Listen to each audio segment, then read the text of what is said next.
Dr. Bazzan, I got an advanced copy of your book, and I want to talk about something in particular about stress, and that is the role of stress in how we absorb nutrients and also micronutrient balance.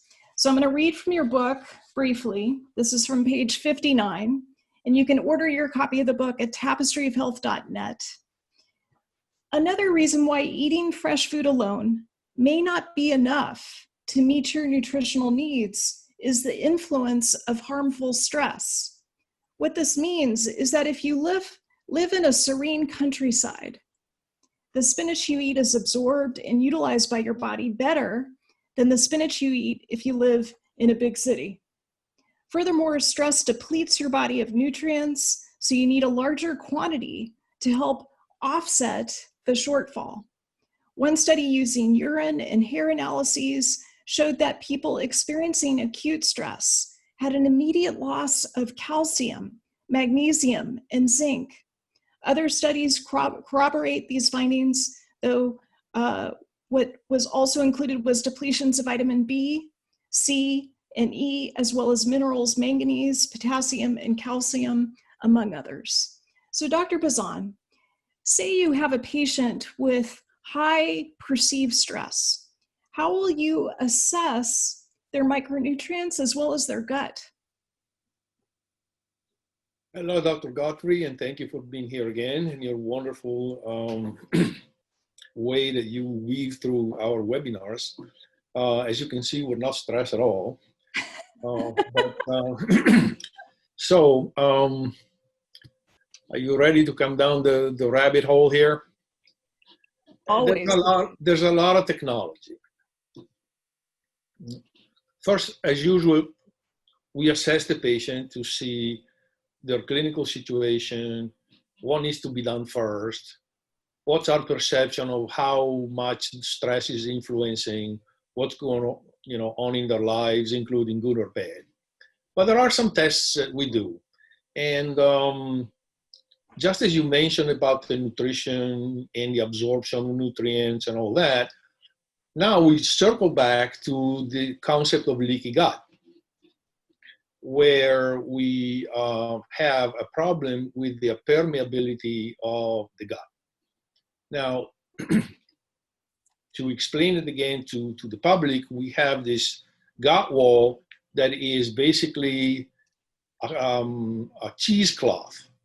And through that gut wall, the nutrients that are inside the lumen, we call it, the hollow of the gut, they have to come across this wall and come into the bloodstream.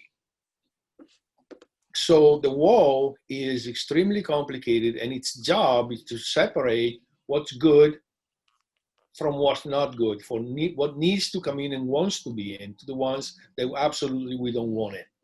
So there are some players here that I will mention, and I keep going till you tell me to stop. Oh. So the one test we do is called the Advanced Intestinal Barrier Assessment, and the one thing that we look for that is called zonulin. Now, zonulin is a protein that is able to open some of the doors that open the space between the inside of the gut and the bloodstream. Now, zonulin has been proven to be very sensitive to gluten, bad bacteria, alcohol, and stress. So when we do that and we see an increase in zonulin, we know that the gut is not as good at separating the bad from the good.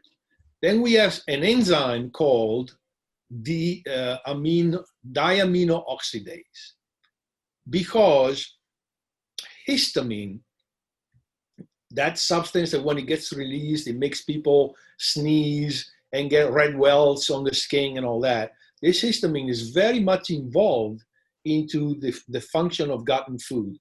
And so nature put this enzyme that takes the histamine and changes into something that is not as difficult.